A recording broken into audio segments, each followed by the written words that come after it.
Episode شروع ہوتی ہے تو دکھایا جاتا ہے کہ علپ اسلان کو اس کی خاتون سفریہ تیار کر رہی ہے سلطان بننے کے لیے، اور اس کا لباس اسے پہنا رہی ہے اور بڑی پیار اور محبت سے اس کو دیکھتی ہوئی نظر آتی ہے۔ علپ اسلان بھی بڑے سکون سے اس سے اپنا سلطانی لباس تبدیل کروا رہا ہے، اور ایک آواز بیک گراؤنڈ میں دکھائی جاتی ہے جس میں بولنے والا کہتا ہے، اللہ نے انسانوں کو انسانوں سے پیدا کیا، اس نے جوش پیدا کیا، بہادری، ہمت، انصاف اور رحم ہمارے نام کے ساتھی ہیں، تبھی تو ہم ترک ہیں۔ ہم نے پیشانیاں اونچی کر لی اور ہمارے گھوڑوں کو ہوا کی طرح دوڑنے کی استطاعت دی اس اللہ نے، اور ہمارے تیر بجلی کی طرح دشمنوں کے سینوں میں گھس جاتے ہیں، ہم میں سے کسی نے ہمت نہیں ہاری۔ پھر دکھایا جاتا ہے کہ علپ اسلان کو آخرکار سفریہ سلطانی انگوٹھی دیتی ہے، اور علپ اسلان اسے پہن کر کہتا ہے کہ میں چاغری صاحب کا بیٹا محمد علپ اسلان ہوں۔ بیک گراؤنڈ میں آنے والی آواز کسی اور کی نہیں بلکہ علپ اسلان کی ہوتی ہے۔ پھر علپ اسلان کو سفریہ بیلٹ باندھتی ہے، علپ اسلان اس کا شکریہ کرتا ہے اپنی نگاہوں میں، اور پھر وہاں سے نکل جاتا ہے۔ سفریہ خاتون بھی اس کے پیچھے پیچھے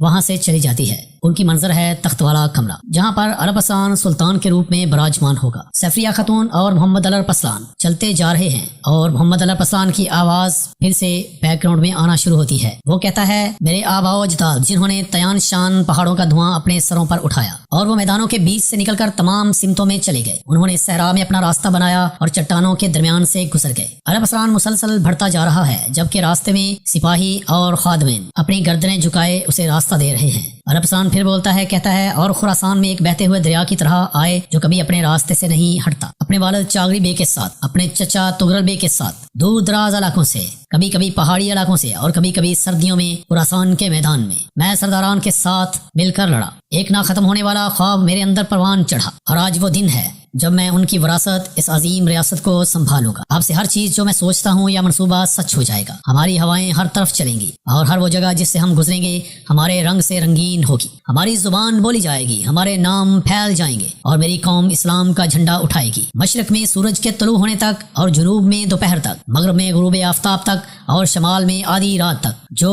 وہاں ہوگا وہ ہمارا ہوگا۔ زمین کا ایک ایک انچ بھی جس پر میرا وطن پھیلا ہوا ہے، اس میں سلامتی، عدل، امن اور رحمت پھیلے گی۔ میں اوغوز کی نسل سے ہوں، کنک قبیلہ سے، میں محمد علپ اسلان ہوں، عظیم سلجوقی ریاست کا عظیم سلطان۔ ہر کسی کو جاننے اور کبھی نہ بھولنے کے لیے میں اپنے ابدی عہد میں کمان اور تیر کے سائے میں ہوں۔ میں خدا کا بندہ ہوں اور اس کے رسول کے قدموں کے نیچے خاک کا ایک ذرہ۔ پھر علپ اسلان آخرکار جا کر تخت پر تخت نشین ہو جاتا ہے۔ وہاں اس کے سپاہی، کمانداران اور خواتین سر جھکائے کھڑے ہیں۔ پھر علپ اسلان ان کو سر اٹھانے کا کہتا ہے، تمام لوگ اپنی گردنیں سیدھی کرتے ہیں۔ پھر علپ اسلان بولتا ہے، جب تک کہ عظیم سلجوقی ریاست ان طاقتور دنوں تک نہیں پہنچی، اس نے اپنے بہت سے سرداران اور معززین کو کھو دیا۔ اب اور جب خدا کا حقیقی حکم ہوا تو پہلا سلطان ریاست کا بانی اپنی ابدی آرام گاہ میں چلا گیا۔ ہمارا غم بڑا ہے اور ہمارا درد بھاری ہے، لیکن آپ کو معلوم ہونا چاہیے کہ ہم جیسے لوگ اپنا غم مناتے ہیں، اپنے مقصد کی طرف تیزی سے کام کر کے اور ریاست کو دیر پا بنا کر، ہمارا ملک قائم رہے گا تاکہ ہم نے جن روحوں کو کھو دیا ہے ان کو سکون ملے، جیسے میں نے وہ کام سنبھالا جو میرے باپ دادا سے مجھے ملا تھا۔ میں یہ بھی چاہتا ہوں کہ آپ وہ کام انجام دیں جو میں آپ کو اس مشکل راستے پر دوں گا، مشکل لیکن شاندار راستہ۔ تمام لوگ اپنے سروں کو ہاں میں ہلاتے ہوئے نظر آتے ہیں۔ پھر علپ اسلان بولتا ہے یاسین سے، یاسین، تو یاسین گردن جھکائے آ کر سلام کرتا ہے اور علپ اسلان کے سامنے آ کھڑا ہوتا ہے۔ علپ اسلان اسے کہتا ہے،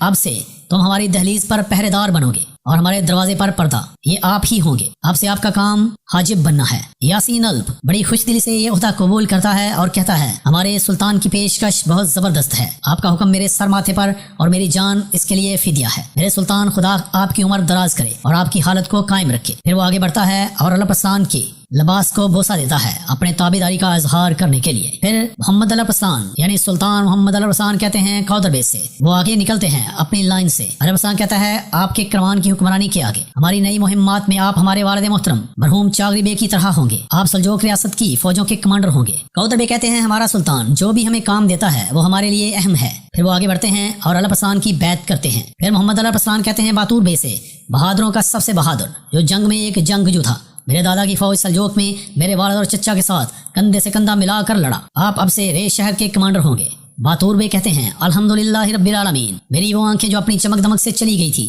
پھر سے چمک اٹھی ہیں جب انہوں نے آپ کو اپنے عظیم بزرگوں میرے سلطان کی طرح رہنمائی کرتے دیکھا۔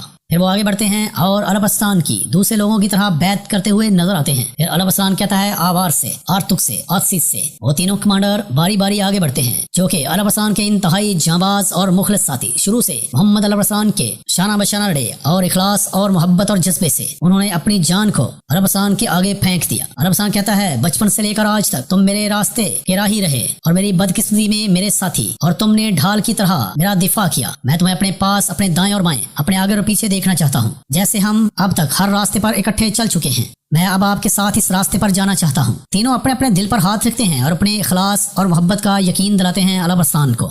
آرتو کہتا ہے میری جان آپ پر قربان میرے سلطان۔ وہ آگے بڑھتا ہے اور البستان کے لباس کو بوسہ دے کر اپنے وفاداری اور بیعت کا اظہار کرتا ہے۔ پھر آسس کہتا ہے میں تمہارے دوست کا دوست ہوں اور تمہارے دشمن کا دشمن ہوں سلطان۔ جب تک میں زندہ ہوں تیرے بابرکت راستے کا پیروکار ہوں اے میرے سلطان۔ وہ بھی آگے بڑھتا ہے اور پھر اسی طرح کرتا ہے جیسے آرتک نے اپنی بیعت کی۔ پھر آوار کہتا ہے خدا کے فضل سے میری عمر اور میری زندگی آپ کو لگ جائے میرے سلطان، آپ کے چلنے کے راستے سے مجھے نہ ہٹائے۔ پھر وہ آگے بڑھتا ہے اور وہ بھی البستان کی بیعت کرتا ہے۔ پھر البستان کے یہ تینوں سپاہی اپنی جگہ پر جا کر کھڑے ہو جاتے ہیں تو البستان عتابے کی طرف دیکھتا ہے، کہتا ہے عتابے حسن جس نے مجھے بچپن سے ہی سکھایا کہ تخت کس کا ہوتا ہے، ریاست روایات کا پیروکار حتیٰ کہ انسان کیسے بنا جاتا ہے، اور عادتیں صرف لوگوں کی ہوتی ہیں، جس نے مجھے سکھایا کہ اسلام اور ترک رسم و رواج پوری دنیا میں پھیل جائیں گے۔ عتابے بھی آگے بڑھتے ہیں اور کہتے ہیں جو حکم میرے سلطان۔ سلطان البستان کہتا ہے کہ آپ یہاں وزیر ہوں گے۔ پھر عتابے بولتے ہیں، کہتے ہیں آپ میں ایسی خاص خوبیاں تھیں جو آپ کے بڑھنے اور عمر کے ساتھ بے نقاب ہوئیں، جس طرح آنے والی تمام چیزوں کے آثار ہیں، اس بچے کی طرح جو بھیڑیے کے تحفے سے بلندیوں پر پہنچ جائے گا۔ پیدائش سے اس کے نشانات تھے، جس طرح انہوں نے کہا کہ جو پھل کھایا جائے اس کی برکت اس کے پھولوں میں نظر آتی ہے، اور جو میں نے کہا بالکل ایسا ہی ہے میرے سلطان۔ آپ کا نشان بچپن سے ہی عیاں ہے، جو پھل تم لاؤ گے وہ تمہارے کھلے ہوئے پھولوں سے ظاہر تھا۔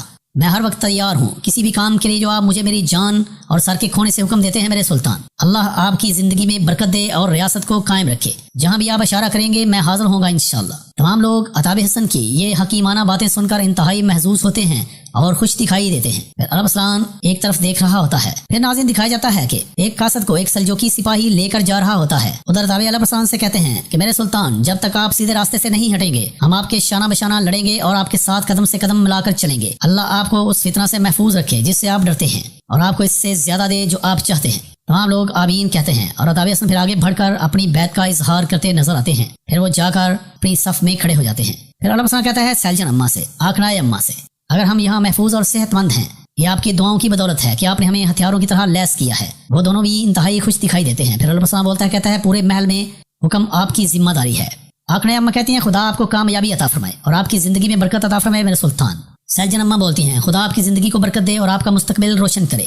پھر البستان کہتا ہے میری بیوی سفریہ جس نے میرے لیے ہر مشکل دن کو آسان کیا اور میرے غم میں میری آنکھوں کا نور تھی، اور جس نے خود کو میرے آگے تسلیم کیا، عظیم سلجوق ریاست کو اپنے خون اپنی جان سے۔ البستان مزید بولتا ہے، کہتا ہے کہ سفریہ وہ ہے جب سب کچھ اس کے پاس تھا اس نے سب کچھ میرے اوپر قربان کر دیا، وہ اب سے محل کی عورتوں کی سربراہ ہوگی۔ تمام لوگ خوش ہوتے ہیں لیکن گوہر اب بھی اپنے دل میں گھٹن محسوس کرتی دکھائی دیتی ہے۔ البستان کہتا ہے آپ میری غیر موجودگی میں میرے لیے کام کرے گی اور میری موجودگی میں میرا ساتھ دے گی، اس کا لفظ میرا لفظ ہوگا، اسے آپ اچھی طرح سے جان لیں۔ سفریہ شکریہ کے ساتھ اپنی گردن جھکاتی ہے، کہتی ہے میں خدا سے دعا کرتی ہوں کہ وہ مجھے ویسا بنا دے جیسا آپ سوچتے ہیں اور مجھے اس قابل بنانے کے لیے جس سے آپ نے مجھے نوازا ہے۔ پھر البستان اسے اشارہ کرتا ہے تو وہ البستان کے پاس تخت کے قریب آ جاتی ہے۔ پھر البستان بولتا ہے جبکہ ذمہ داریاں سونپی جا چکی ہیں یہ عمل کرنے کا وقت ہے۔ البستان اور گوہر غمزدہ دکھائی دیتے ہیں اور ان کے دل میں دکھ اس بات کا ہے کہ انہیں کوئی ذمہ داری نہیں دی گئی۔ البستان پھر بولتا ہے، کہتا ہے یہ ان دیواروں کو گرانے کا وقت ہے جو انہوں نے کہا کہ ایسا نہیں ہو سکتا، اور رانی کو فتح کرنے کا جو انہوں نے کہا کہ ایسا نہیں ہوگا، ہم یہ پورا کریں گے۔ تمام سپاہی اور کمانڈاران ہاں میں سر ہلاتے نظر آتے ہیں جبکہ گوہر البستان کی طرف دیکھ رہی ہوتی ہے۔ پھر دوسری طرف ناظرین دکھایا جاتا ہے کہ آنی قلعہ میں جہاں صلیبیوں کو پھانسی دی گئی ہے اور مکھیاں ان پر بھنبھنا رہی ہیں اور پورے قلعے میں مکھیاں پھیلی ہوئی ہیں، اور ایسا لگتا ہے کہ کاؤنٹریون، ایڈرین اور میتھیوس پر بھی ان کا قبضہ نظر آتا ہے۔ مکھیاں انہیں انتہائی پریشان کر رہی ہوتی ہیں۔ کاؤنٹریون ان لٹکے ہوئے سپاہیوں سے مخاطب ہو کر کہتا ہے، حالانکہ وہ مر چکے ہیں، کہتا ہے مجرم صرف وہی نہیں ہے جس نے باغی بھیڑیے کو اندر جانے دیا، مجرم وہ ہے جس کو اپنے وجود کا احساس ہی نہ ہو، حالانکہ وہ ہمارے بہت قریب ہے، یہاں تک کہ میں بھی ایڈین اور میتھیوس مکھیوں کو اپنے لانتی چہروں سے پیچھے ہٹاتے ہوئے نظر آتے ہیں، جبکہ کاؤنٹریون کو بھی وہ تنگ کر رہی ہوتی ہیں، وہ بھی اپنے منہ پر تھپڑ مارتا نظر آتا ہے مکھیوں کو مارتے ہوئے، کہتا ہے ضدی شیطان، اور کہتا ہے میں نے سنا ہے کسی نے مکھیوں کی وجہ سے نیند آنے کی وجہ سے خودکشی کر لی ہے، پھر کہتا ہے سرائے میں سب کو سزا ملے گی، یہاں تک کہ مجھے بھی، جو اس لانتی مکھی کے دوست دیں گے۔ پھر ایڈین کہتا ہے ہر کوئی اپنے کام پر واپس جائے، کوئی بھی لاشوں کو چھونے والا نہیں ہے جب تک کہ سرائے مکھیوں سے بھرا نہ ہو۔ یہ کہتا ہے میتھیوس سے، وہ کہتا ہے جیسے آپ کا حکم جناب۔ اتنے میں ایک سپاہی مکھیاں ہٹاتا ہوا وہاں آتا ہے تو ایڈین کہتا ہے یہ قسطنطنیہ سے آیا ہے، وہ کاؤنٹریون کو پیغام دیتا ہے قسطنطنیہ۔ کاؤنٹریون پیغام پکڑتے ہی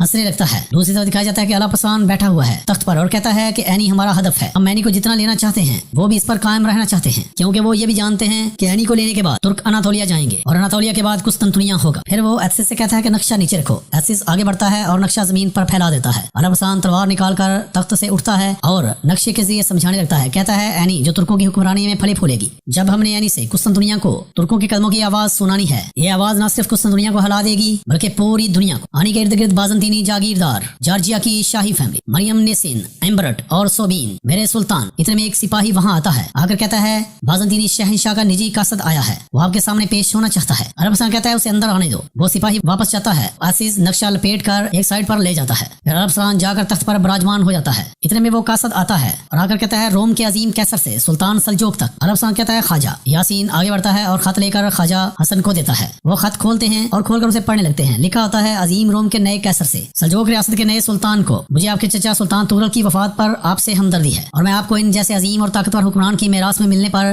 مبارکباد پیش کرتا ہوں۔ الاپسان اتابے کی طرف دیکھ رہا ہوتا ہے تو منظر بدل جاتا ہے آنی قلعہ کی طرف، جہاں ٹانگ پہ ٹانگ دھرے بیٹھا ہے کاؤنٹریون، اس کے آگے میتھیوس وہ خط پڑھ رہا ہے جو اسے قسطنطنیہ کے قاصد نے لا کر دیا تھا۔ خط میں لکھا ہوتا ہے کہ کاؤنٹریون میں تم کو سب سے زیادہ جانتا ہوں، اس دور میں سلطان الاپسان کے ساتھ امن سے رہنا روم کے مفاد میں ہے۔ تالمش بے، منصور اور سلیمان شاہ کے بیٹے، ان کے بغیر کاؤدر بے اور دوسرے ملک جو تخت پر فائز ہونا چاہتے ہیں الاپسان کو تنہا نہیں چھوڑیں گے۔ پہلی الجھن سلجوق ریاست کو بہت کمزور کر دے گی۔ میں آپ سے کہتا ہوں کہ آپ پرسکون رہیں اور اس وقت تک سلجوق ریاست کے ساتھ امن سے رہنے کی کوشش کریں۔ دوسری طرف تابع خط پڑھ رہے ہیں جس میں لکھا ہوتا ہے کیسر نے کہ مجھے یقین ہے کہ آپ ماضی کی دشمنیاں ایک طرف رکھ دیں گے، دو دوستوں کی طرح برتاؤ کریں گے، امن و آشتی کے قواعد پر عمل کریں گے۔ سلطان الاپسان، روم کا کیسر ڈوکاس۔ الاپسان اور سپاہی خط سن کر حیران ہوتے ہیں تو الاپسان کہتا ہے اچھا ڈوکاس بازنطین کا شہنشاہ بن گیا اور ہمیں امن کی پیشکش کرتا ہے۔ کاؤدر بے بولتے ہیں، کہتے ہیں ہم نے کبھی کافروں کا امن مانگنے میں اخلاص نہیں دیکھا میرے سلطان۔ الاپسان سپاہیوں کی طرف اور سپاہی الاپسان کی طرف دیکھ رہے ہوتے ہیں، جبکہ الاپسان کوئی جواب نہیں دیتا اور خاموش رہتا ہے۔ ادھر کاؤنٹریون کو خط پڑھ کر سنا رہا ہے میتھیوس، اینڈ پر لکھا ہوتا ہے عظیم کیسر۔ تو خط سننے کے بعد کاؤنٹریون کہتا ہے چنانچہ آپ اپنے چچا زاد کومنیونیوس کو تخت سے ہٹانے میں کامیاب ہو گئے تو مدنا ڈوکاس۔ کہتا ہے ہم نے سنا ہے کہ کیسر نے اینی کے ارد گرد کے دوسرے حاکموں کو بھی ایسے ہی خط بھیجے تھے۔ کاؤنٹریون کہتا ہے کیسر ترکوں کے ایک دوسرے سے بھاگنے کا انتظار کر سکتا ہے۔ وہ اٹھتا ہے اور میتھیوس سے خط لے کر اسے پھاڑ دیتا ہے اور کہتا ہے مجھے انتظار کرنے سے نفرت ہے۔ الاپسان کہتا ہے ڈوکاس ہمیں اچھی طرح جانتا ہے، یہ واضح ہے کہ وہ مفاہمت کے ساتھ اپنے دشمن کو روکنا چاہتا ہے جسے جنگ سے نہیں روکا جا سکتا۔ وہ ہاتھ چکا فرمن کی خاطر بڑھاتے ہیں، صرف ہمارے بازو اور پروں کو باندھتے ہیں اور یہ ہمیں ہدف سے دور نہیں رکھ سکتے۔ تو آئیے آئینی کا محاصرہ کر کے کیسر کو وہ جواب دیں جس کا وہ انتظار کر رہا ہے۔ یہ کہتے ہیں کاؤدر بے۔ الاپسان کہتا ہے وہ صرف اینی کا محاصرہ کرنے کی بات نہیں ہے بلکہ کم سے کم نقصانات کے ساتھ شہر کو فتح کرنا ہے کاؤدر بے۔ اس کے لیے طاقتور بازنطینی جاگیرداروں کی بیعت لینی پڑی، ان صوبوں کے لیے جن کا نام کچھ عرصہ پہلے آیا تھا۔ بیعت نہ کرنے والوں کی زمینوں پر قبضہ کرنا اور اینی کو بغیر کسی سہارے اور طاقت کے چھوڑ دینا۔ آپ جارجیا کے بادشاہ باگرات اور دیگر جاگیردارانوں کو گنجا میں مدعو کریں گے تاکہ ان سے گفت و شنید کی جا سکے خواجہ، اور انہیں بتائیں کہ ہماری زمینوں میں ان کی جان کو کوئی خطرہ نہیں ہوگا۔ اتابے ہاں میں سر ہلاتے ہیں، پھر کاؤدر بے بولتے ہیں، کہتے ہیں میرے سلطان کافروں کی بیعت لینے کی کیا ضرورت ہے؟ اگر معاملہ اینی کو لینے کا ہے تو آئیں ہم ان کے سر کاٹ دیں، ان کی زمینوں کو فتح کریں اور پھر اینی کو۔ الاپسان ان کی بات کاٹتا ہے، کہتا ہے ہماری طاقت اس بات کو پورا کرنے کے لیے کافی ہے جو آپ یقین سے کہتے ہیں کاؤدر بے، لیکن جیسا کہ میں نے کہا ہمارا ارادہ اینی کو کم سے کم جانی نقصان کے ساتھ حاصل کرنا ہے۔ اینی پر قبضہ کرنے کے بعد جب ہم اناتولیا جاتے ہیں ہم کسی ایسے دشمن کو نہیں چھوڑنا چاہتے جو ہمارے لیے مسائل پیدا کرے۔ آئیے پہلے ان کی وفاداری کا مطالبہ کریں، تابعداری نہ کرنے والوں کا انجام آپ کو بھی معلوم ہے۔ کاؤدر بے کہتے ہیں جو آپ کا حکم میرے سلطان۔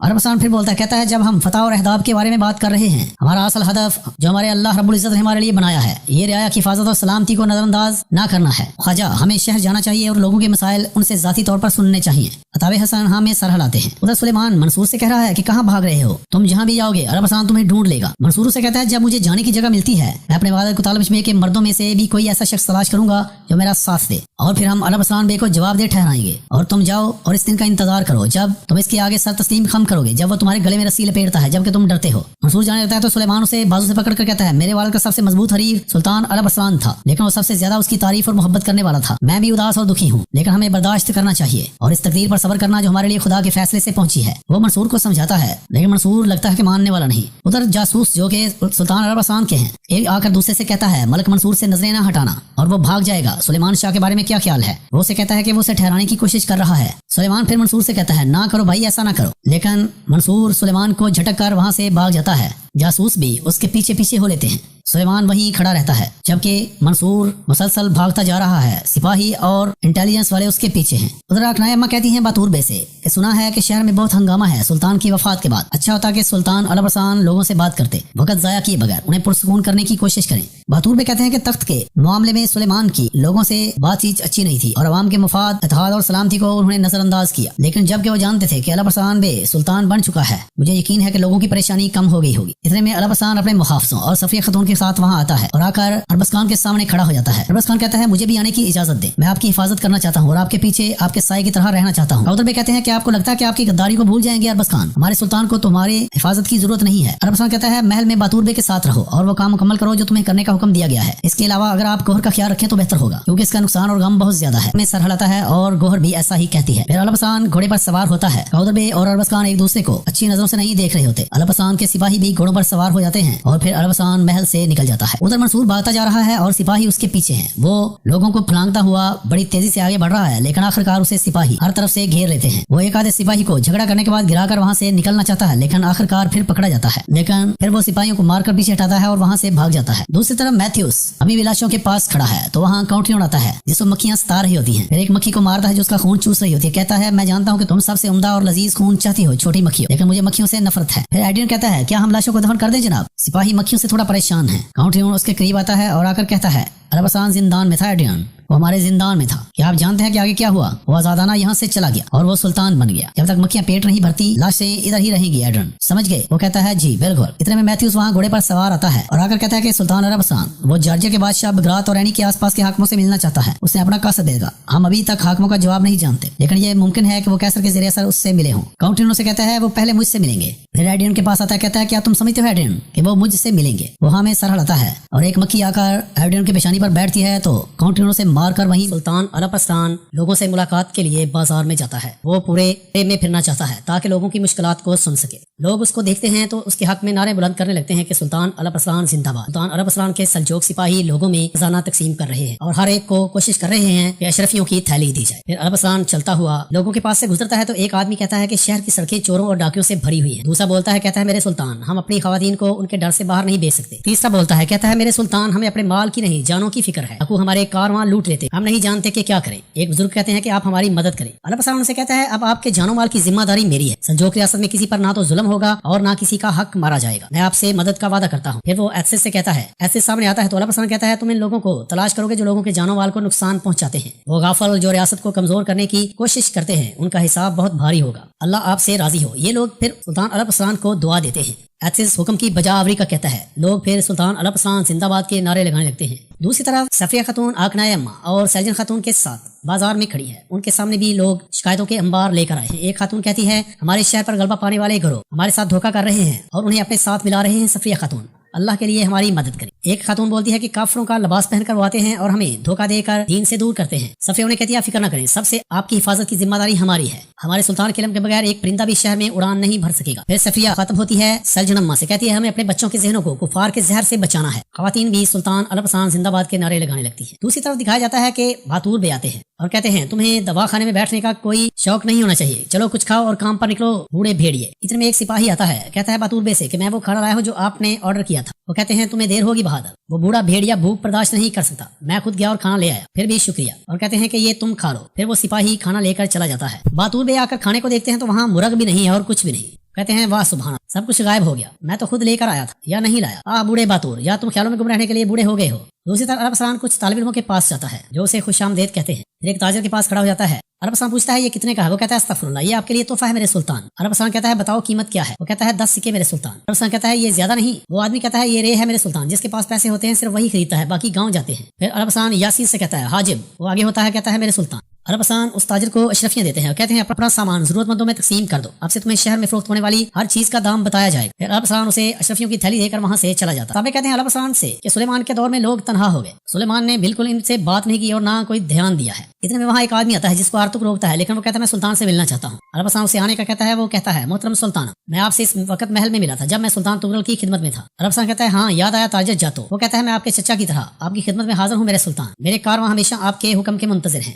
عرب حسان کہتا ہے کیا تمہارے کارواں ڈاکوؤں نے نہیں لوٹے؟ وہ کہتا ہے نہیں میرے سلطان، کوئی بھی ایسا کرنے کی ہمت نہیں کر سکتا۔ عرب حسان کہتا ہے تو ان چوروں اور ڈاکوؤں پر تمہارا اختیار ہے۔ وہ کہتا ہے نہیں میرے سلطان، میں ان ڈاکوؤں کو کیسے جان سکتا ہوں، میں رے کے بڑے تاجروں میں سے ہوں، بس یہی وجہ ہے۔ عرب حسان اور تابع اس کی طرف دیکھ کر غصے سے وہاں سے چلے جاتے ہیں۔ وہ بھی اس بات کو بھانپ جاتا ہے اور پھر ان کو جاتا ہوا دیکھتا کہتا ہے جب ان کے بھائی سلیمان سلطان تھے تو ہم اپنی مرضی کے مطابق کام کرتے تھے۔ وہ اپنے پاس کھڑے آدمی سے کہتا ہے اب ہوشیار رہنا۔ ادھر صفیہ خاتون ایک تاجر کے پاس کھڑی ہے، لوگ وہاں کہہ رہے ہیں کہ اچھا ہوا عرب حسان آ گیا اور سلیمان چلا گیا، وہ لوگوں کا خیال نہیں رکھتا تھا۔ سیلجن خاتون کچھ دل میں محسوس کرتی ہیں تو صفیہ ان کو حوصلہ دیتی ہیں۔ ادھر تاجر صفیہ خاتون سے کہتا ہے کہ آپ یہ چیک کریں، وہ کچھ زیور دیکھ رہی ہوتی ہے لیکن وہ اسے مشورہ دیتا ہے کہ آپ یہ ٹیسٹ کریں۔ اکرائمہ کہتی ہیں جو صفیہ سلطانہ کو پسند آئے گا وہ لے لیں گی۔ وہ تاجر کہتا ہے لیکن جیسا کہ میں نے کہا یہ ہماری سلطانہ کے لیے مناسب نہیں ہے، اس کے علاوہ یہ ایک سستا کڑا ہے۔ صفیہ کہتی ہے لیکن میں اسے خریدنا چاہتی ہوں، ہم چیزوں کی قیمت نہیں جانتے۔ تاجر کہتا ہے لیکن یہ آپ پر زیادہ جچے۔ اکرائمہ کہتی ہیں انہوں نے اگر کہہ دیا ہے تو وہ وہی خریدے گی، تم کیوں ضد کر رہے ہو؟ تاجر پھر مسکرانے لگتا ہے۔ صفیہ خاتون اپنے ہاتھ میں پکڑے اس آرنامنٹ کو دیکھ رہی ہیں جو موتیوں پر مشتمل ہے۔ ادھر عرب حسان کے پاس ایک آدمی آتا ہے، کہتا ہے کہ میرے سلطان معاف کریں منصور بھاگ گیا ہے۔ عرب حسان کہتا ہے آرتک بے ایک دستہ ساتھ لیں اور اس کے پیچھے جائیں۔ آرتک وہاں سے نکل جاتا ہے۔ عرب حسان پھر سپاہیوں کے ساتھ آگے بڑھ جاتا ہے۔ دوسری طرف ناظرین دکھایا جاتا ہے کہ آنی قلعہ میں بیٹھا ہوا ہے تخت پر کاؤنٹریون، اس کے سامنے گرجستانی بادشاہ بیٹھا ہے اور دوسری طرف بیٹھا ہے مریم نشین اور تیسرا وہاں جو بیٹھا ہے اس کا نام ہے امبر اور چوتھا صوبین۔ کاؤنٹریون سے کہتا ہے باغی بھیڑیے نے آپ کو کیوں بلایا؟ یہ اندازہ لگانا بالکل مشکل کام نہیں ہے۔ آنی کا قلعہ ظاہر ہے کہ وہ یہاں آتے ہوئے رکاوٹیں نہیں دیکھنا چاہتا۔ ایک سردار بولتا کہتا ہے ظاہر ہے وہ ہمیں راستہ صاف کرنے کا کہے گا تاکہ آنی حاصل کر سکے، اور پھر وہ کہے لگانے لگتا ہے اور کہتا ہے مجھے نہیں لگتا کہ وہ اتنا بہادر ہے۔ کاؤنٹریون کہتا ہے عرب حسان تمہاری سوچ سے زیادہ بہادر ہے میرے پیارے دوست، موضوع کو طول دینے کی ضرورت نہیں، بہترین جواب یہ ہے کہ ملاقات کی اس کی درخواست کو مسترد کرنا ہے۔ ایک کمانڈر کہتا ہے کیسر بھی سلجوق ریاست کے ساتھ مسائل نہیں چاہتا، عرب حسان جیسے طاقتور سلطان کی دعوت کا جواب نہ دینا تعلقات میں مزید تناؤ پیدا کرے گا۔ کاؤنٹریون کہتا ہے مجھے باغی بیڑی پر بالکل یقین نہیں ہے بادشاہ بغرات، تمہیں بھی اس پر یقین نہیں کرنا چاہیے، بہر صورت ملاقات ترک سرزمین پر ہوگی۔ بغرات کہتا ہے اور کہتا ہے کہ یہاں تک کہ اگر سلطان عرب حسان دشمن ہے لیکن وہ اپنے وعدے پر قائم رہنے والا سردار ہے اور اس نے پیغام میں ہماری جانوں کی حفاظت کرنے کا وعدہ کیا ہے۔ کاؤنٹریون دوسرے سربراہوں کی طرف دیکھنے لگتا ہے اور اس سے کہتا ہے تو تم ملاقات پر اصرار کر رہے ہو، بہت اعلیٰ۔ پھر وہ اٹھتا ہے، خنجر کو میز پر گھونپتا ہے اور کہتا ہے جب تم اور کیسر سمجھ لو گے کہ ترکوں پر بھروسہ کرنا کتنی بڑی بے وقوفی تھی، مجھے امید ہے اس وقت زیادہ دیر نہیں ہوئی ہو۔ سرداران اٹھتے ہیں اور وہاں سے چلے، پھر غصے سے بلاتا ہے آڈرین کو کاؤنٹریون اور کہتا ہے میں چاہتا ہوں کہ تم لوٹس جنگجوؤں کو پیغام بھیجو۔ آڈرین ہاں میں سر ہلاتا ہے۔ دوسرے طرف دکھایا جائے کہ عرب حسان کے سامنے کھڑا ہے سلیمان شاہ۔ عرب حسان کہتا ہے سلیمان تم سے بنا اجازت منصور کیسے یہاں سے بھاگ گیا؟ سلیمان شاہ کہتا ہے میں نے اسے منانے کی کوشش کی میرے سلطان، چاہے کہ میں آپ کو بتائے بغیر اس مسئلے کو حل کر دوں، مجھے معاف کر دیں، وہ میرا بھائی ہے اور ہم سب بغاوت کی سزا جانتے ہیں، اسے بچانے کے لیے عرب حسان کہتا ہے اسے بچانا تمہارا فرض نہیں ہے، کیا اب صورتحال بہتر ہے؟ اب مجھے خبر کیے بغیر کچھ سوچنا بھی نہیں سلیمان شاہ، کبھی بھی نہیں۔ اتنے میں وہاں آوار آتا ہے اور کہتا ہے آرتک بے سے خبر آئی ہے سلطان، نشانات سے معلوم ہوا کہ منصور بے فاسا شہر کی طرف بڑھ رہے ہیں۔ کاؤدر بے کہتے ہیں فاسا، ملک منصور فاسا شہر کیا کرنے جا رہا ہے یہ عطاوی کہتے ہیں۔ کاؤدر بے کہتے ہیں منصور بے اپنے والد کی موت کی وجہ سے آپ سے ناراض ہیں، وہ اپنی ناراضگی پر قابو نہ پا سکا، وہ انشاءاللہ جس کا مجھے ڈر ہے ایسا نہیں ہوگا، وہاں لوگ انشاءاللہ کہتے ہیں۔ عرب حسان کہتا ہے جو اس کے ذہن میں ہے ایسی جرت نہیں کرے گا کاؤدر بے۔ سلیمان کہتا ہے کاؤدر بے ٹھیک کہہ رہے ہیں میرے سلطان، وہ آپ کو ہمارے بابا کی موت کا ذمہ دار ٹھہراتا ہے، یہ درست ہے، لیکن اس نے سلطان کے خلاف بغاوت کرنے کا حوصلہ نہیں ہارا، امید کرتے ہیں جو تم نے کہا ہے ویسا ہی ہو، یہ کہتا ہے عرب حسان اور کہتا ہے امید کرتا ہوں منصور ہمیں وہ وعدہ توڑنے پر مجبور نہیں کرے گا جو ہم نے تمہارے بابا کے ساتھ کیا۔ اتنے میں یاسین وہاں آتا ہے اور کہتا ہے میرے سلطان بازندینی کمانڈروں نے کہا ہے کہ وہ اس جگہ پر جائیں گے جہاں آپ نے انہیں مدعو کیا ہے۔ عرب حسان کہتا ہے چلو ان کمانڈروں کو راضی کریں کہ وہ اس پاگل کاؤنٹ کو سہارا دینا چھوڑ دیں۔ پھر عرب حسان وہاں سے چلا جاتا ہے، لیکن جاتے ہوئے سلیمان شاہ سے کہتا ہے یہ مسئلہ ابھی ختم نہیں ہوا، جب میں واپس آؤں گا تو اس بارے میں مزید بات کریں گے۔ سلیمان شاہ سر جھکائے وہاں کھڑا ہے، باقی تمام لوگ وہاں سے نکل جاتے ہیں۔ ادھر کاؤنٹریون کے پاس کھڑا ہے ایڈرین، کاؤنٹریون سے کہتا ہے بولو۔ ایڈرین کہتا ہے آپ کا پیغام لوٹس کے جنگجوؤں کو بھیج چکا ہوں، وہ اپنا مقصد پورا کریں گے اور وہ بغیر ہو جائیں گے اور قسطنطنیہ کی طرف بھاگ جائیں گے۔ کاؤنٹریون کہتا ہے وہ پہلے اس معاملے کو ختم کریں، اس کے بعد دیکھیں گے۔ دوسری طرف صفیہ خاتون اکرائمہ سے کہتی ہیں جنہوں نے ہاتھ میں وہ زیور پکڑا ہوا ہے، کہتی ہیں مجھے بھی اس سنار پر شک تھا اکرائمہ، وہ کڑا نہیں دینا چاہتا تھا، کیا آپ کو لگتا ہے کہ جاسوس اس طرح بات چیت کرتے ہیں؟ اکرائمہ کہتی ہیں ہم کلینوں کے نشانات کے ذریعے بات چیت کرتے تھے، صاف ظاہر ہے کہ کفار نے ہماری جیسی تشکیلات قائم کر رکھی ہے، یا ہم اسے پکڑ کر اسے پوچھ گچھ نہیں کرنی چاہیے، یہ کہتی ہے گوہر خاتون۔ صفیہ کہتی ہے نہیں، تب تشکیلات کو احساس ہوگا کہ ہم نے انہیں بے نقاب کر دیا، پہلے ہمیں یہ جاننا چاہیے کہ اس معاملے میں کون ملوث ہے اور اس کا دائرہ کس حد تک ہے۔ اکرائمہ سے سیلجن خاتون وہ ہار لیتی ہیں اور اسے دیکھنے لگتی ہیں، کہتی ہیں اس پر کوئی تحریر یا حرف نہیں ہے، ہم ان کے پیغامات کو کیسے سمجھیں گے؟ اکرائمہ واپس لیتی ہیں، کہتی ہیں ہر رنگ کے پتھر سے انہوں نے یہ کنگن بنائے، یہ مختلف شہروں اور زمینوں کی نشاندہی کرتے ہیں،